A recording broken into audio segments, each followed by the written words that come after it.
Hujan deras yang mengguyur selama lebih dari 5 jam mengakibatkan tanggul Sungai Plumbon di Mangkang Kulon, Semarang jebol.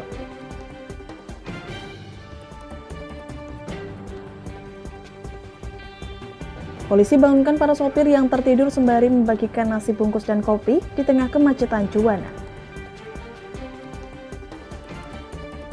Masjid Raya Syekh Zayed Solo menggelar sholat Jumat perdana pada hari ini 3 Maret 2023. Selamat sore pemirsa, Anda menyaksikan Jateng hari ini bersama saya Galus Karginanti.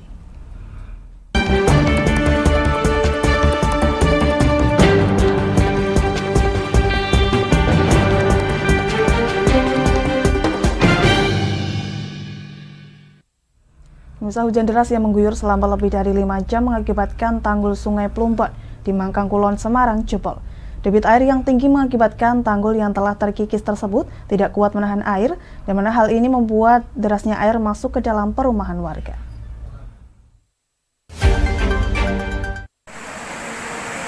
Izin melaporkan wilayah RT 1 depan rumah.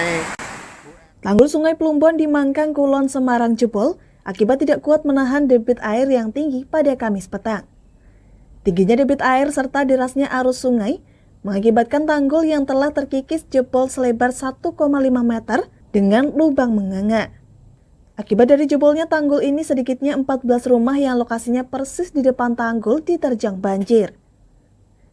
Derasnya air sungai yang masuk ke rumah warga mencapai 50 cm. Meski air yang menerjang masuk ke rumah, namun cepat surut setelah disedot pompa. Yang memang ada tanggul jebol, tapi tidak seperti yang kemarin. Ini cuma kecil sekali, paling 1,5 meter, yang mungkin mengairi sampai ke rumah-rumah warga cuma sekitar 15 rumah terdampak. Pasca jebolnya tanggul, warga dibantu dengan petugas SAR dan juga TNI Polri bahu-membahu untuk menutup sementara lubang tanggul yang jebol. Selain itu, petugas gabungan juga membantu membersihkan rumah warga dan fasilitas umum lainnya dari endapan lumpur. Dari Semarang, Henufan, Lingkar TV, melaporkan.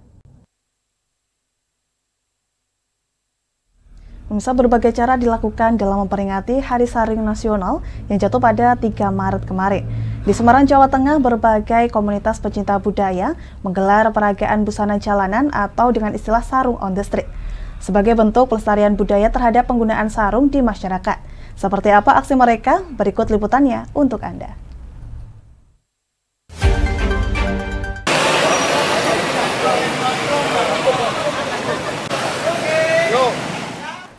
Inilah aksi para pecinta budaya dari berbagai komunitas di Jalan MT Haryono, Kota Semarang.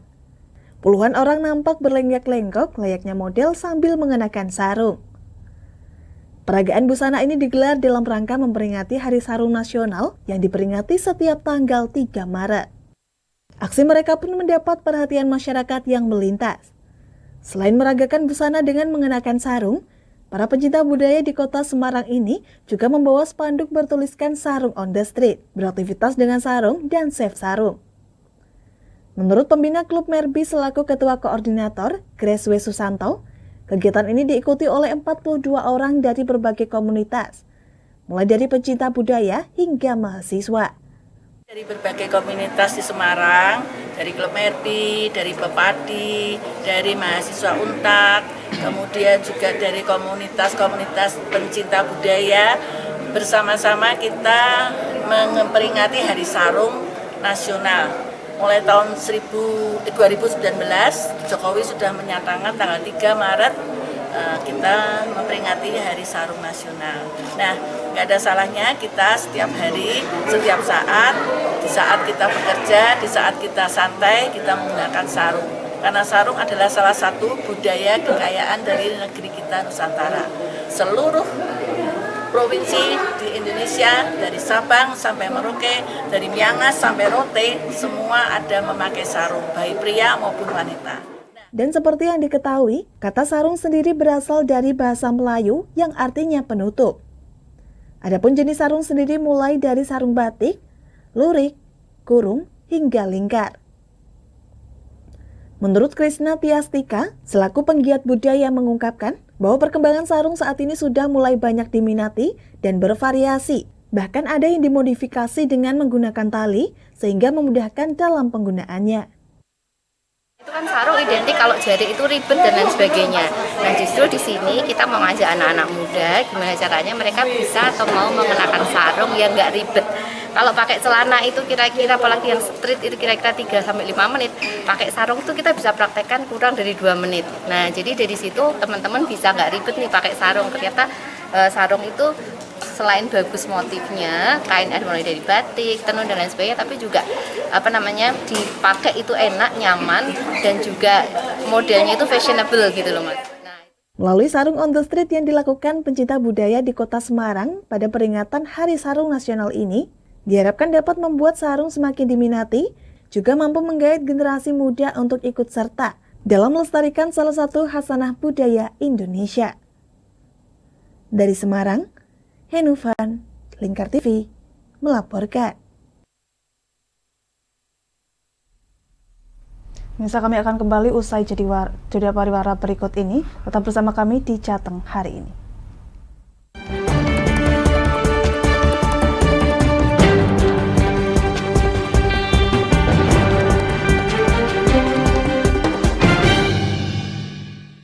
Berpuluh-puluh tahun kita bangsa Indonesia telah berjuang untuk kemerdekaan tanah air kita. Mengupas sejarah Indonesia yang penuh makna. Merdeka atau mati. Berbagai informasi sejarah yang ada di Indonesia, sejarah tradisional warisan bangsa. Semua terangkum dalam Aku Indonesia, setiap Senin sampai Sabtu jam 7 sampai jam 11 siang, hanya di Lingkar TV. Oke, kembali lagi di Ngobrol Inspirasi. Kini Kak Uns akan menemani sore Anda dengan topik-topik yang menarik. Adik, kita tak selamanya indah adik, kayak gitu ya. Ngopi, ngobrol inspirasi, setiap hari Selasa jam 3 sore hanya di Lingkar TV.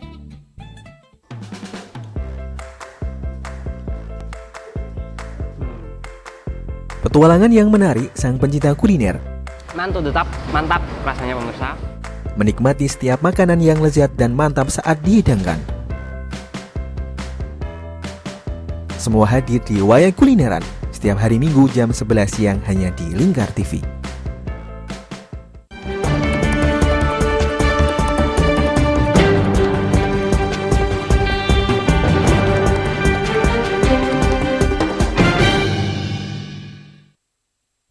Anda masih menyaksikan Jateng hari ini pemirsa.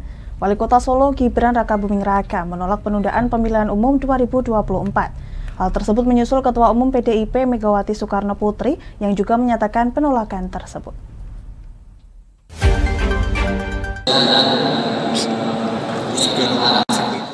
Ketua Umum PDIP Megawati Soekarno Putri menolak penundaan pemilu 2024. Pernyataan tersebut dikeluarkan setelah Pengadilan Negeri Jakarta Pusat memerintahkan KPU untuk menunda tahapan pemilu 2024 mendatang.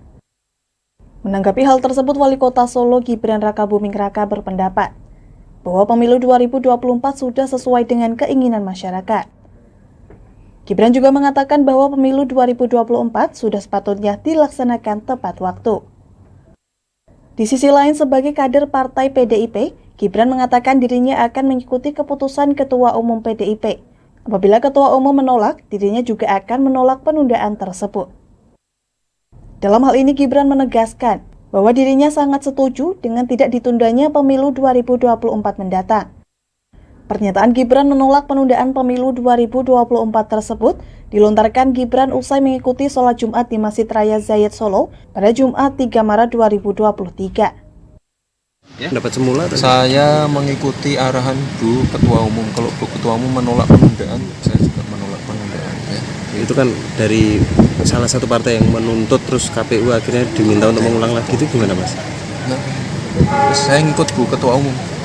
Tetap 2024? Iya. Sebelumnya, Pengadilan Negeri Jakarta Pusat memerintahkan Komisi Pemilihan Umum untuk menunda tahapan pemilu 2024 mendatang. Dari Solo, Raditya Hermansyah, Lingkar TV, melaporkan. Pemirsa, Masjid Raya Syekh Zayed Solo menggelar sholat Jumat perdana pada hari ini 3 Maret 2023. Antusias masyarakat pun nampak dari mengeluarnya jamaah sholat Jumat hingga ke bagian luar bangunan masjid.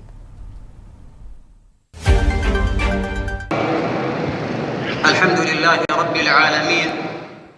Beginilah suasana sholat Jumat perdana di Masjid Raya Syekh Zayed Solo. Usai masjid tersebut resmi dibuka untuk umum pada 28 Februari 2023 lalu. Antrean jemaah nampak mengular hingga ke bagian luar atau akses menuju dalam serambi utama masjid. Hal ini lantaran banyaknya jemaah yang ingin merasakan beribadah sholat Jumat di masjid yang mampu menampung 10.000 orang tersebut. Dalam kesempatan ini, Wali Kota Solo Gibran Rakabuming Raka juga menyempatkan diri untuk datang ke Masjid Raya Zayed sekaligus mengikuti ibadah sholat Jumat di masjid tersebut. Gibran juga mengatakan bahwa antusias masyarakat pada sholat Jumat perdana di Masjid Raya Zayed ini sangat luar biasa. Menurutnya masyarakat yang datang untuk beribadah di Masjid Zayed juga dalam kondisi tertib, sehingga ibadah sholat Jumat berlangsung khusyuk dan lancar. Saya kira cukup tertib ya, warga antusias. Tadi saya salaman dengan beberapa orang dari Rembang, dari Pekalongan, wah luar biasa sekali ya. Bisnya itu berfungsi untuk yang sholat atau cuma wisatawan yang dari luar? Idealnya untuk semua. Nanti tak nanti tak urus ya. Nanti yang biar intinya semua nyaman kalau kesini. Kalau pakai mobil pribadi, kendaraan pribadi agak macet. Iya tadi. Yang menarik pada momen kali ini adalah imam dan khotib beliau Syekh Muhammad Mu'ad, di mana khutbah disampaikan seluruhnya dalam bahasa Arab. Sedangkan iqamah sholat Jumat dikumandangkan pada pukul 12:10 waktu Indonesia Barat. Dari Solo, Raditya Hermansyah, Lingkar TV, melaporkan.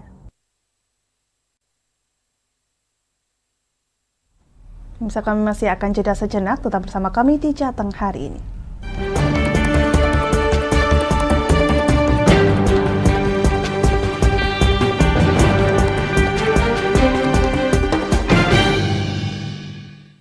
Berpuluh-puluh tahun kita bangsa Indonesia telah berjuang untuk kemerdekaan tanah air kita. Mengupas sejarah Indonesia yang penuh makna. Merdeka atau mati. Berbagai informasi sejarah yang ada di Indonesia, sejarah tradisional warisan bangsa. Semua terangkum dalam Aku Indonesia, setiap Senin sampai Sabtu jam 7 sampai jam 11 siang, hanya di Lingkar TV. Oke, kembali lagi di Ngobrol Inspirasi. Kini Kak Uns akan menemani sore Anda dengan topik-topik yang menarik. Adik, kita tak selamanya indah, adik. Kayak gitu ya. Ngopi, ngobrol inspirasi, setiap hari Selasa jam 3 sore hanya di Lingkar TV.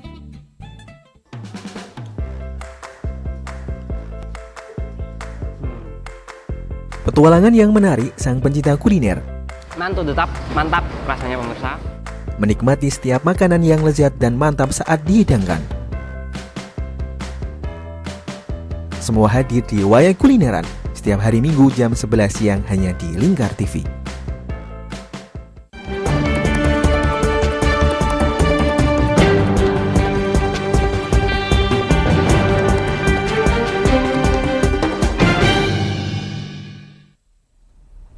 Anda masih menyaksikan Jateng hari ini, pemirsa. Usai ambruknya plafon di SD Negeri 1 Bogotanjung, Kecamatan Gabus, Kabupaten Pati, Jawa Tengah, yang terjadi saat para siswa mengerjakan ulangan tengah semester, meski tak ada korban jiwa dalam kejadian tersebut, namun kejadian tersebut menyisakan trauma bagi para siswa.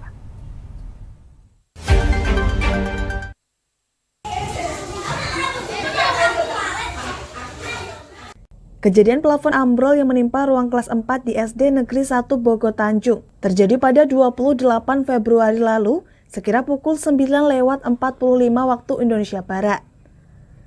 Para siswa kelas 4 yang sedang mengerjakan ujian tengah semester tiba-tiba mendengar suara patah kayu, kemudian dibarengi dengan plafon yang saling berkaitan tiba-tiba ambrol.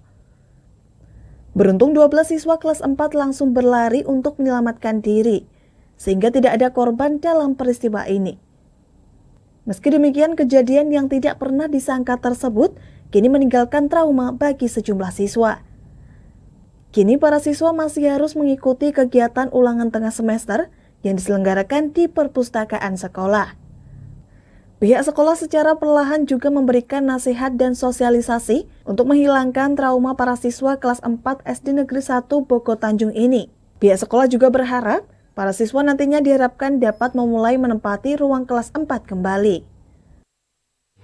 Kejadiannya adalah ambrolnya itu secara berkaitan, sehingga anak-anak bisa menyelamatkan dalam arti bersama-sama. Setelah kejadian itu anak-anak larinya ke tempat yang lebih.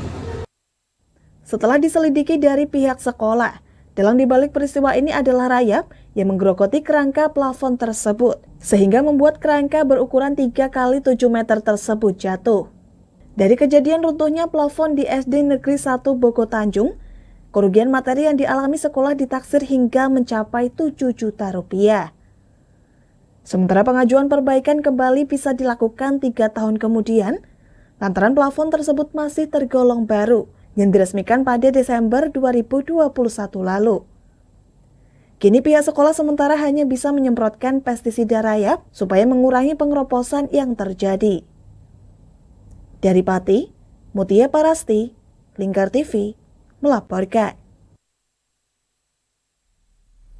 Pemirsa, kemacetan yang masih terus terjadi di jalur Pantura membuat para sopir tertidur dan kelelahan. Dalam hal ini, aparat kepolisian yang bertugas berinisiatif membangunkan para sopir sembari membagikan nasi bungkus dan juga kopi.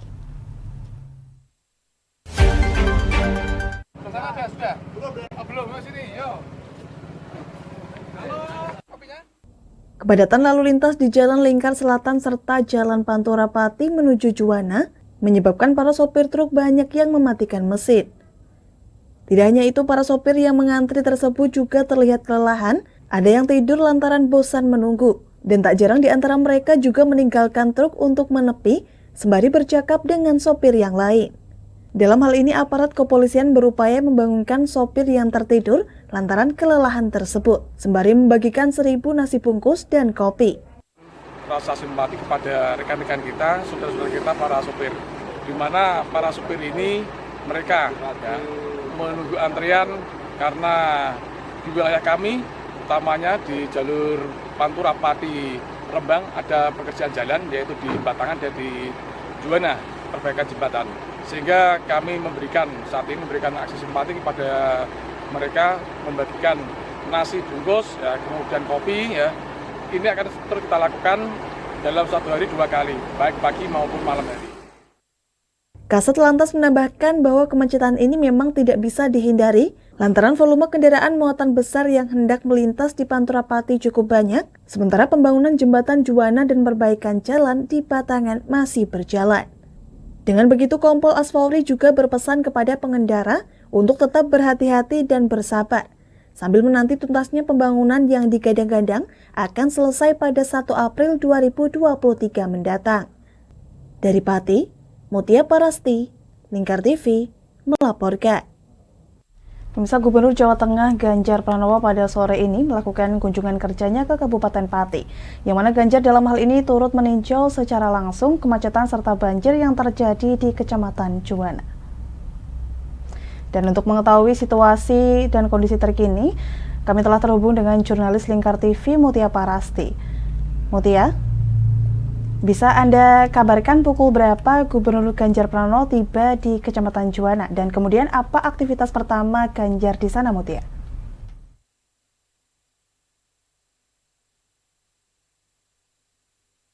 Dapat kami kabarkan bahwasanya saat ini saya sedang berada di depan proyek pembangunan jembatan Juwana, mana pada sore hari ini tadi, tepatnya pukul 4:30 sore, Gubernur Jawa Tengah Ganjar Pranowo hadir di Kabupaten Pati untuk meninjau langsung progres pembangunan Juwana. Sebelum hadir di jembatan Juwana yang dibangun ini, pihaknya juga meninjau lokasi pengungsian di Kabupaten Pati, di mana di Desa Doropayung sendiri untuk 1 minggu ini mengalami curah hujan yang cukup tinggi, sehingga untuk di Desa Doropayung mengalami bencana banjir, di mana desa ini berdekatan langsung dengan Sungai Silugonggo, dan untuk ketinggian air juga bervariasi mulai dari 50 cm hingga 1,5 meter. Kemudian untuk posko pengungsian yang ditinjau beliau pada sore hari tadi, yakni di Eks-Terminal Juwana, di mana di sana para warga membuat istilahnya kamar-kamar, bilik-bilik dari kain-kain yang mereka punya untuk menyekat antara satu keluarga dengan keluarga lain.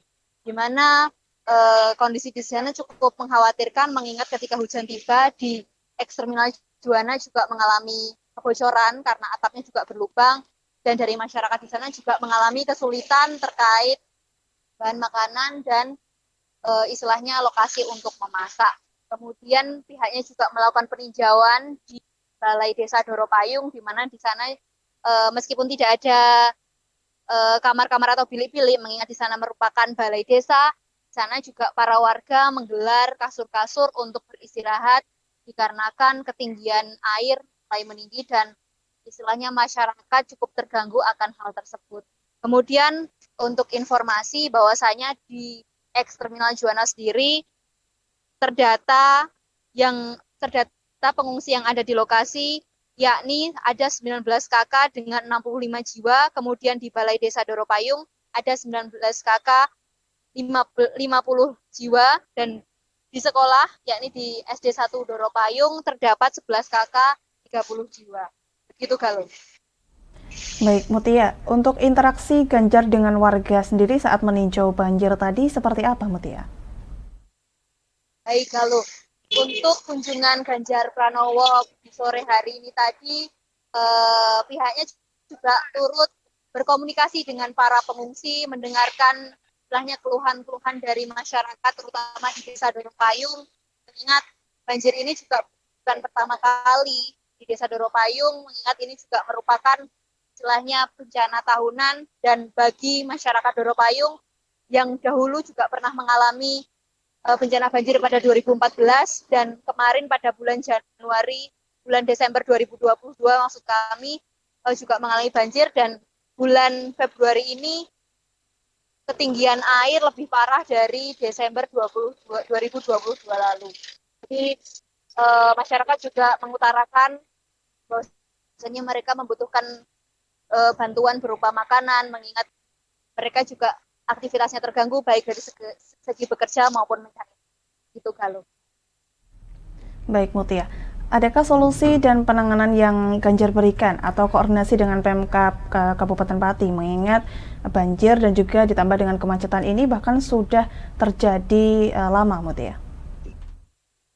Baik Galuh. Untuk solusi yang ditawarkan Ganjar di kunjungan kerjanya di Kabupaten Pati sendiri, beliau juga turut berkoordinasi dengan PJ Bupati Pati, Bapak Henggar Budi Anggoro, untuk istilahnya memberikan alternatif penyelesaian untuk permasalahan baik dari kemacetan maupun banjir di sini, untuk memberikan petugas, terutama untuk kemacetan, memberikan petugas di titik-titik kemacetan baik dari Satlantas, kemudian Dishub, Satpol PP, dan dari pihak tentara diminta untuk turut aktif mengurai kemacetan. Ketika ada, beliau juga tadi sempat menyampaikan bahwasanya ketika ada kemacetan baik dari kepala sampai dengan ekor, dari unsur kepala itu harus betul-betul ditarik dan istilahnya supaya mengurai kemacetan. Mengingat Jalan Pantura ini memang betul-betul menjadi akses, Jalan Pantura Pati Rembang ini menjadikan akses dikarenakan di Kabupaten Pati sendiri terdapat pembangunan Jembatan Juwana dan juga perbaikan jalan di Batangan. Gitu Galuh. Dan kami tadi juga sempat mewawancarai Bapak Gubernur Ganjar Pranowo, dan berikut wawancara kami untuk Anda. Ya, biar publik tahu juga, ini sebenarnya sudah nyambung sampai di sana Ibu ya. Kita hanya butuh percepatan untuk, apa namanya istilah ini? Tulang-tulangnya ini. Pembesiannya ini kita minta cepat. Hitung-hitungannya tadi 4 hari. Saya minta kalau masuk 3 hari bisa nggak? Pantang lagi 2 hari bisa nggak? Itu hanya butuh kecepatan orang-orang yang terampil dan menambah SDM-nya saja. Kalau itu bisa dilakukan, sebenarnya ini hanya butuh optimum 2 hari berani selesai, maka hari ketiga udah dicor. Macamnya cuma sehari ya Bu ya? Sehari. Keringnya berapa lama? 3 hari ya? 3 hari. Wow. Itu kalau kita bicara cerita sementara mungkin pembukaannya bisa jauh lebih cepat. Nah sekarang kita minta, karena saya bukan insinyur, saya tidak mau memaksakan kecepatan waktu kalau itu nanti mengabaikan teknisnya. Kita kualitasnya kita serahkan, ada dari Balai Desa, terus kemudian dari Bina Marga Provinsi, dari Kabupaten biar bantu bagaimana kita lakukan percepatan ini. Ya kalau SDM-nya bisa ditambah, saya kira lebih cepat. Karena ini tidak terlalu sulit. Kerjanya juga lebih cepat dan kualitasnya juga kira-kira kita harapkan nanti bagus dengan material yang bagus, sehingga nanti juga akan lebih cepat selesai. Nah, kalau nanti bisa ya setidaknya sementaranya bisa kita lakukan untuk menghindari kemacetan. Jadi sudah dibantu sama Polda dan lalu lintas di Pak ini dibantu tadi malam dan 24 jam tungguin bisa jalan gitu dan ya biar lebih tahu lah soalnya. Baik, Mutia, apakah ada pesan atau imbauan tersendiri dari Ganjar Pranowo bagi pemerintah setempat, warga dan juga pengguna jalan, Mutia? Baik, Galuh, untuk imbauan dari Bapak Gubernur Jawa Tengah, Bapak Ganjar Pranowo sendiri, terutama untuk warga yang terutama di daerah Desa Doropayu yang daerahnya terendam banjir, bahwasanya pihaknya berpesan kepada masyarakat untuk tetap menjaga kesehatan, mengingat bencana banjir ini banyak sekali penyakit-penyakit yang bisa menyertai atau istilahnya menjangkit masyarakat yang masih istilahnya terendam banjir di sini. Pihaknya juga mengimbau supaya berhati-hati dan menggunakan sepatu boot atau sepatu yang lebih tinggi supaya terhindar dari penyakit leptospirosis, yakni kencing yang bisa menular dari medium air yang disebabkan karena kencing tikus. Pihaknya juga berkoordinasi dengan pemerintah setempat istilahnya untuk memberikan petugas di traffic titik-titik kemacetan supaya kemacetan di Jalan Panturapati Juwana menuju Rembang ini memang betul-betul bukan hanya macet dan tidak bergerak, sebisa mungkin juga bergerak dan istilahnya dapat terurai sehingga para sopir yang berasal dari berbagai daerah menuju tujuan-tujuan tertentu bisa melewati jalur ini tanpa ada kesulitan. Dan pihaknya juga berpesan kepada masyarakat untuk ke depan untuk terkait pengelolaan sampah bisa diupayakan untuk tidak membuang sampah. Begitu, Galuh. Baik, Mutia Parasti, terima kasih telah melaporkan langsung dari Kecamatan Juwana. Dan selamat kembali bertugas. Dan pemirsa, berita tadi mengakhiri jumpa kita di Jateng hari ini. Terus saksikan Jateng hari ini hanya di Lingkar TV. Dan saya Galus Nanti mewakili seluruh kerabat kerja pamit dari hadapan Anda. Terima kasih dan sampai jumpa.